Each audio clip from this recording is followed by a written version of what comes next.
For over 10 decades, the Lansing Police Department has historically set high standards and traditions of community service to the citizens of Lansing, the capital of Michigan. Lansing received its first charter in 1859 and was governed by an elected mayor and common council. A city marshal appointed by the mayor was the first law enforcement official. 3 watchmen guarded the city at night and watched for fires. In 1893, a charter amendment authorized the formal organization of the Lansing Police Department. A 6-member Board of Police and Fire Commissioners adopted the first set of rules and regulations for governing and disciplining the police.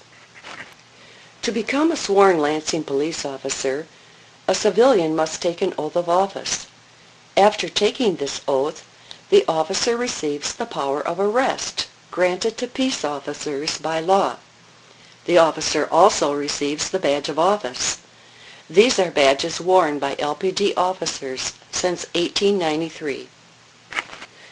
The Board of Commissioners appointed John P. Sanford as the first chief of police with a yearly salary of $700. 10 sworn officers worked 12 to 14 hours a day. There were no paid leave days, and officers were not allowed to leave the city without written permission until 1951. In 1896, the first municipally owned building, the City Hall, was built on the southeast corner of Ottawa and Capitol. The Lansing Police Department utilized the first floor, and a jail was located in the sub-basement of the building. In the 1940s, the post office building became the City Hall Annex. Adolph Starmont was appointed Lansing's second police chief in 1902. Chief Starmont played a valuable role in the development of a new police justice court. The court was presided over by a duly sworn judge and prosecuting attorney that were elected by the citizens. This court became the municipal court system. Chief Starmont divided the city into sectors or beats. 11 LPD officers walked these beats, but had no way of communicating with headquarters. In 1905, Starmont had the first call box installed at Michigan and Washington, and by 1910 there was a call box at each beat. The officer would insert a key to open the call box, lift the receiver, then pull a small lever, or the hook, as cops called it. The lever activated a telegraph device at headquarters, coding the date, time, location, and officer's badge number. Headquarters would flash the signal light at the top of the call box to have the officer call headquarters. As the capital city, Lansing, grew, many people who worked on the building of the new capital in 1879 had remained in Lansing, and the construction of the Olds Car Company in 1901 and the Rio Motor Car Company in 1904 added to its growth. From 1906 until 1914, Henry Berent served as chief. Berent added the rank of sergeant to the chain of command. Chief Berent appointed Henry Rowell as the city's first detective. Detective Rowell wore plainclothes and reported directly to the chief.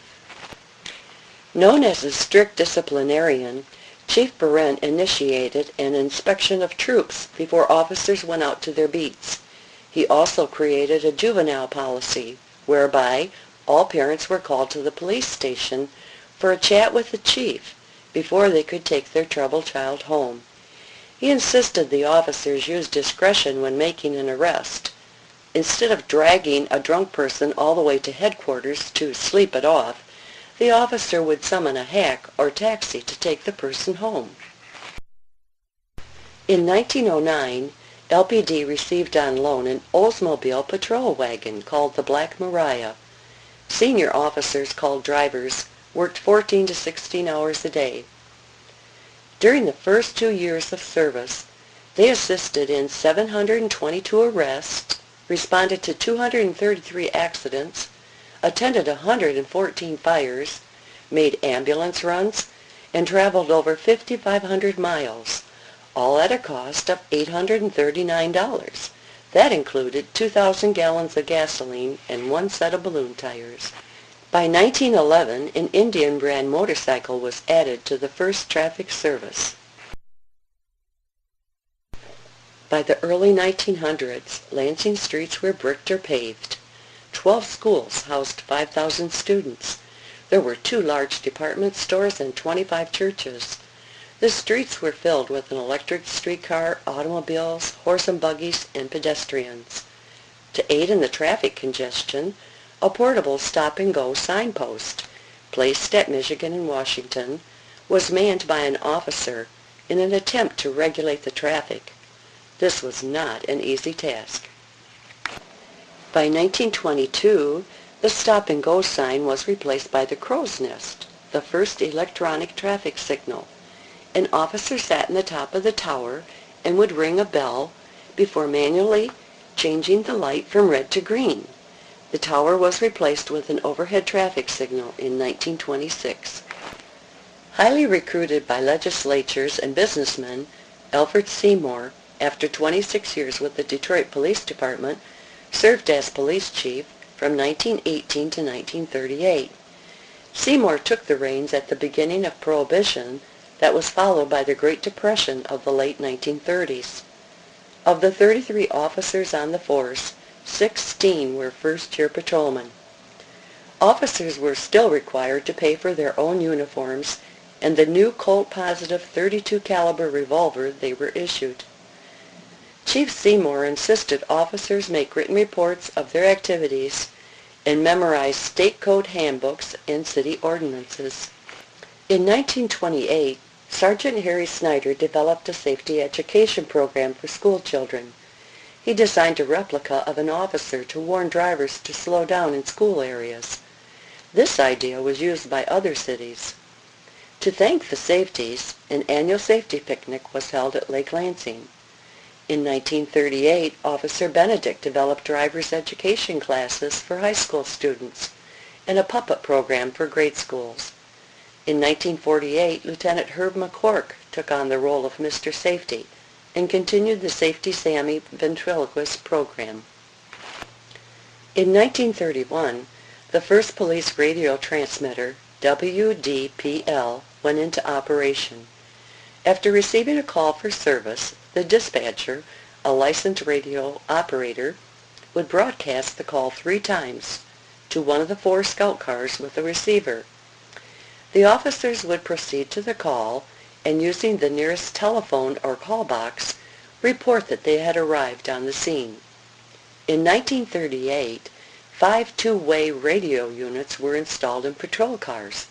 The calls were received on a 4-key switchboard located on the police desk at headquarters. In response to the residuals of prohibition, gambling, racketeering, and other vices, in 1939, several officers were detailed from the Patrol Division to the Detective Bureau. The detectives did follow-up on many cases and made written reports. A lieutenant appointed as Superintendent of Identification provided documented evidence to the detectives for court cases. All LPD officers must carry an LPD identification. Chief John Early's decision to develop a Crime Prevention Bureau in 1946 and to hire Clarissa Young, the first female officer of LPD, was an innovative one for that era. During World War II, policewomen were used as auxiliary manpower, but terminated after the war. Clarissa Young brought many accolades to LPD from her work with juveniles and women and became a nationally recognized speaker.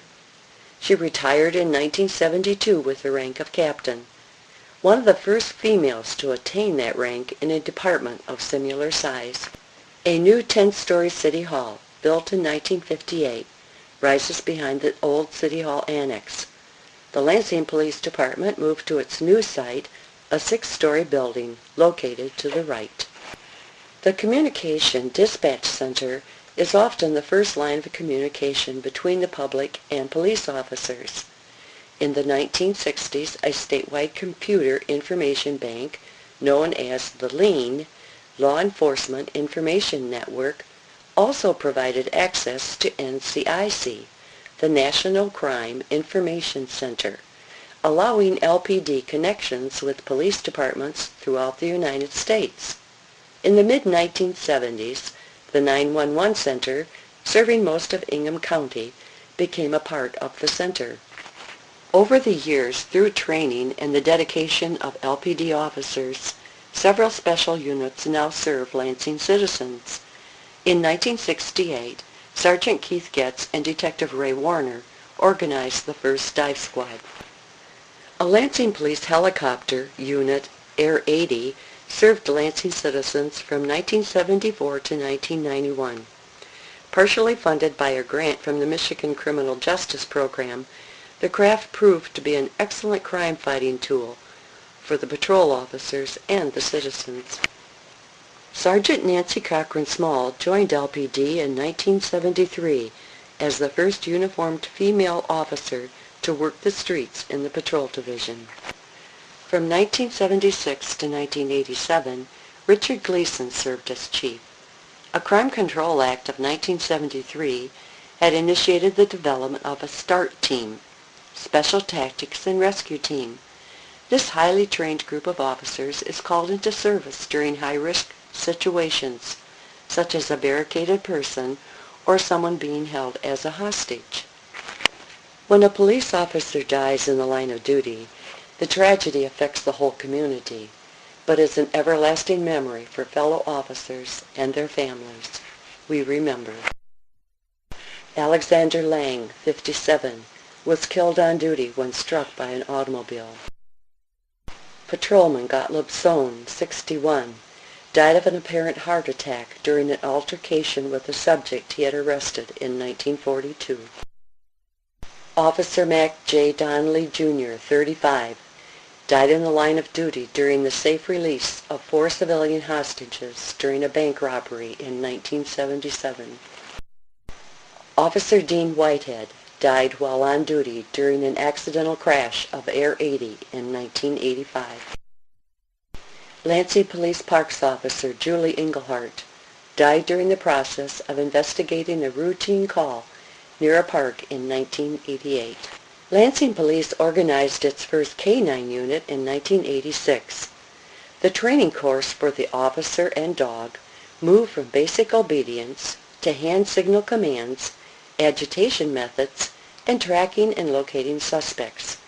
Some K-9s are also trained to find drugs and explosives. The dedicated officer and K-9 develop a team concept. In the 1990s, a COPS program, Community Officers Patrolling Streets, provided information to neighborhood residents and assisted in ways to resolve neighborhood problems. In 1993, the Lansing Police Department celebrated 100 years of service to the citizens of Lansing.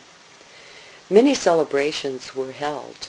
One celebration took place in the rotunda and grounds of the State Library and Museum. From 1998 to 2000, Robert Johnson served as chief. Chief Mark Alley then took the reins of the Lansing Police Department. Lansing Police Office continue their high standards and traditions through the patrol and traffic units, investigations, dive teams, START, K-9, and in many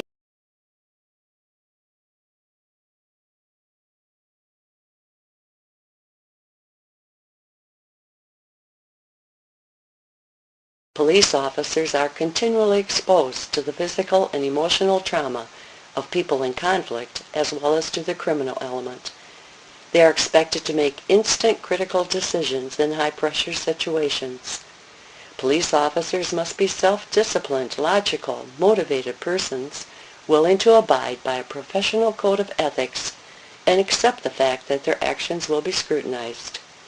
Knowing on any given day that they have helped another person brings the real reward for the Lansing police officers behind the badge.